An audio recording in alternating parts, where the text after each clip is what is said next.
2022년 9월 7일 선목교회 큐티 방송입니다. 기도합니다. 고마우신 하나님, 큰 태풍이 지나감 속에 자연 앞에서 한낱 인간일 수밖에 없음을 깨달으며 하나님의 도우심이 없이는 단 한순간도 살 수 없음을 고백합니다. 하나님의 긍휼하심이 피해를 당한 모든 자들 위해 함께하시어 속히 피해가 복구되게 하시고 낙심과 절망 속에서 희망을 보게 하여 주시옵소서. 오늘도 겸손한 마음으로 말씀 앞에 섭니다. 이 시간을 복되게 하시고 세상을 살아가는 지혜를 얻는 귀한 시간이 되게 하여 주시옵소서. 감사를 드리며 예수님의 이름으로 기도합니다. 아멘. 오늘 묵상할 말씀은 고린도전서 5장 1절부터 13절입니다. 너희 중에 심지어 음행이 있다 함을 들으니 그런 음행은 이방인 중에서도 없는 것이라. 누가 그 아버지의 아내를 취하였다 하는도다. 그리하고도 너희가 오히려 교만하여져서 어찌하여 통하니 여기지 아니하고 그 일 행한 자를 너희 중에서 쫓아내지 아니하였느냐. 내가 실로 몸으로는 떠나 있으나 영으로는 함께 있어서 거기 있는 것 같이 이런 일 행한 자를 이미 판단하였노라. 주 예수의 이름으로 너희가 내 영과 함께 모여서 우리 주 예수의 능력으로 이런 자를 사탄에게 내주었으니 이는 육신은 멸하고 영은 주 예수의 날에 구원을 받게 하려 함이라. 너희가 자랑하는 것이 옳지 아니하도다. 적은 누룩이 온 덩어리에 퍼지는 것을 알지 못하느냐. 너희는 누룩 없는 자인데 새 덩어리가 되기 위하여 묵은 누룩을 내버리라. 우리의 유월절 양 곧 그리스도께서 희생되셨느니라. 이러므로 우리가 명절을 지키되 묵은 누룩으로도 말고 악하고 악의에 찬 누룩으로도 말고 누룩이 없이 오직 순전함과 진실함의 떡으로 하자. 내가 너희에게 쓴 편지에 음행하는 자들을 사귀지 말라 하였거니와 이 말은 이 세상에 음행하는 자들이나 탐하는 자들이나 속여 빼앗는 자들이나 우상 숭배하는 자들을 도무지 사귀지 말라 하는 것이 아니니 만일 그리하려면 너희가 세상 밖으로 나가야 할 것이라. 이제 내가 너희에게 쓴 것은 만일 어떤 형제라 일컫는 자가 음행하거나 탐욕을 부리거나 우상 숭배를 하거나 모욕하거나 술 취하거나 속여 빼앗거든 사귀지도 말고 그런 자와는 함께 먹지도 말라 함이라. 밖에 있는 사람들을 판단하는 것이야 내게 무슨 상관이 있으리요마는 교회 안에 있는 사람들이야 너희가 판단하지 아니하랴. 밖에 있는 사람들은 하나님이 심판하시려니와 이 악한 사람은 너희 중에서 내쫓으라. 아멘.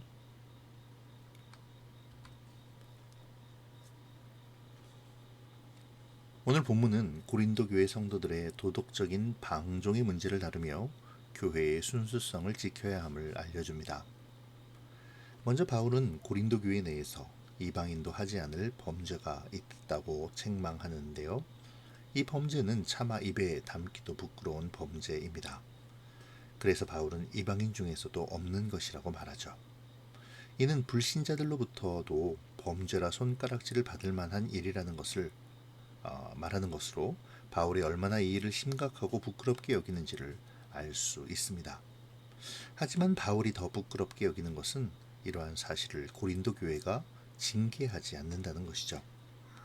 이방인들도 정죄하는 음행을 저지르면서도 그것을 통한이 여기거나 부끄러워하지 않고 오히려 교만하게 그것을 합리화하고 있다는 것입니다. 그들의 문제는 잘못, 그것도 그토록 정죄하는 이방인들마저도 부끄러워하는 큰 잘못을 저지르면서도 회개하지 않고 버젓이 그리스도인이라는 명분을 가지고 있다는 것이죠. 결국 바울은 자신은 고린도에서 떠나 있지만 영으로 함께하는 자로서 그 음행한 자를 출교할 것을 명합니다.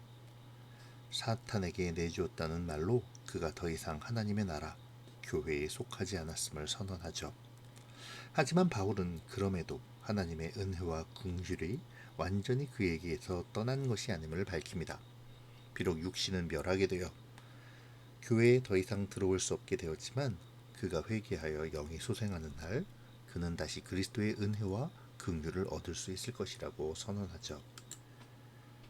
바울은 누룩을 비유하여 죄의 위험성을 경고합니다.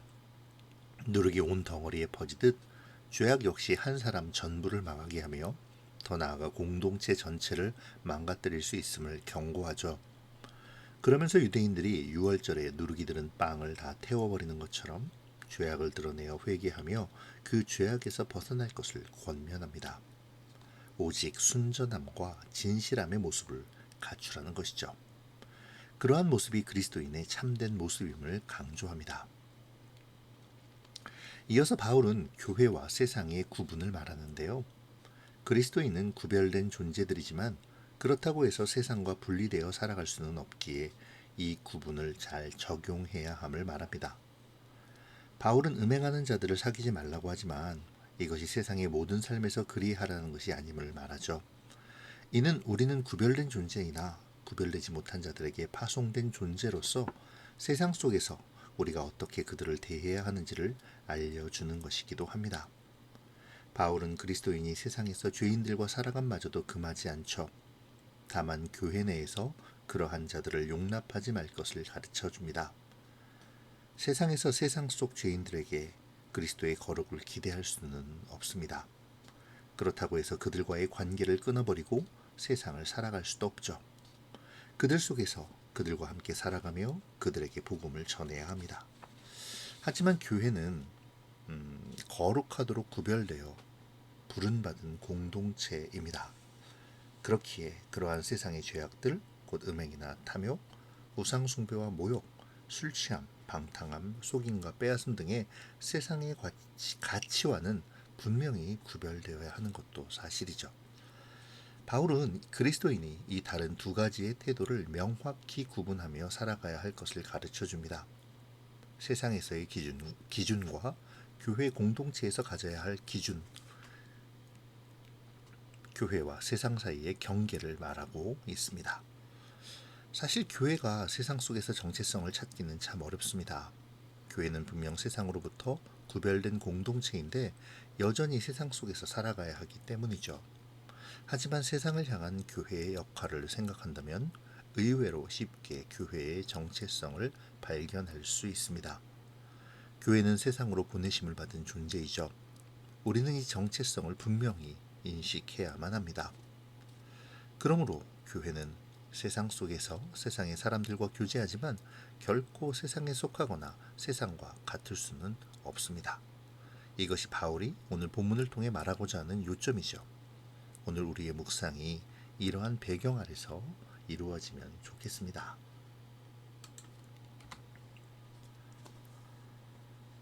오늘 본문에서 바울은 충격적인 범죄의 이야기를 꺼냅니다. 이 범죄는 실로 끔찍한 것이었죠. 말로 담기에도 민망한 이방인들조차도 정죄하는 그러한 범죄였습니다.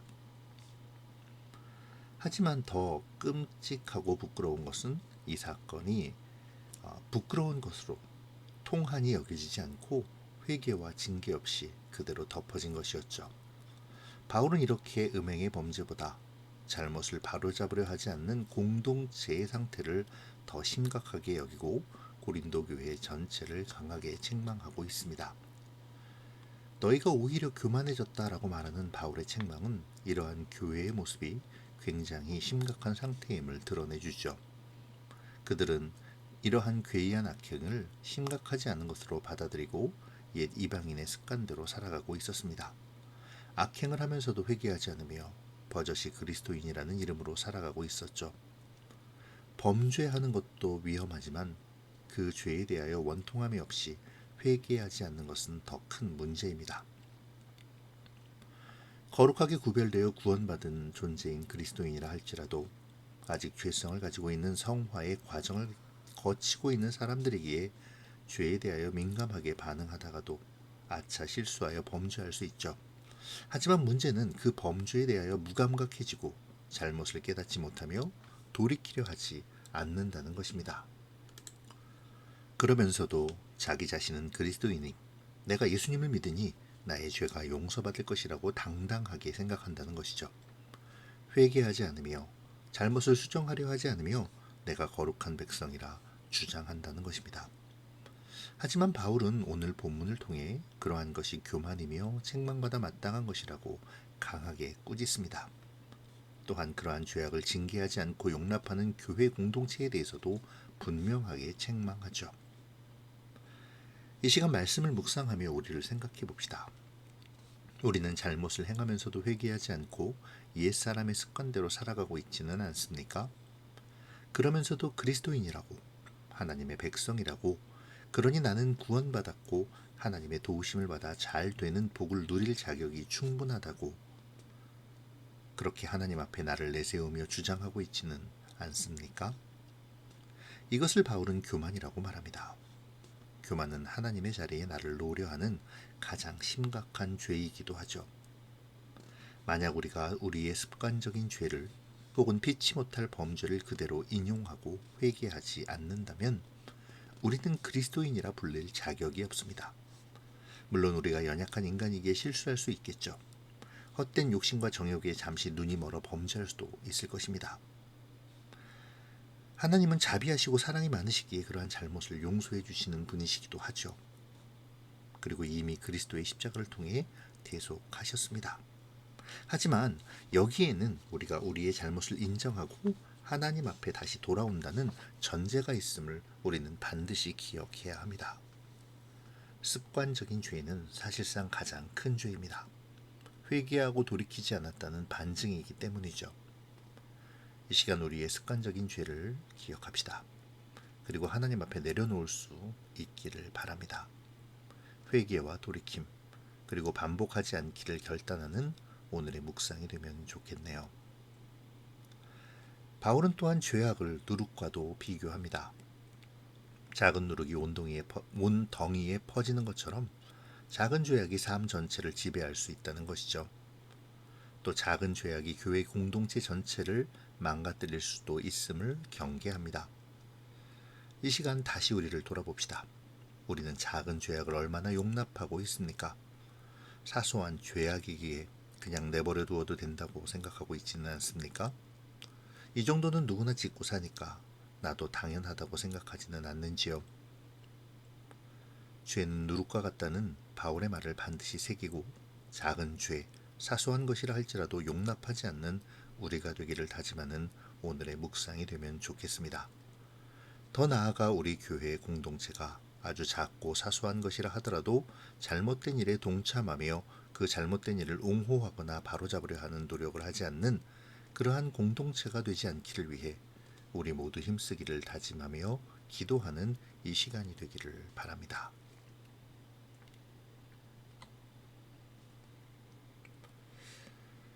오늘 바울은 교회와 세상과의 관계를 분명하고도 명확하게 규정해 줍니다.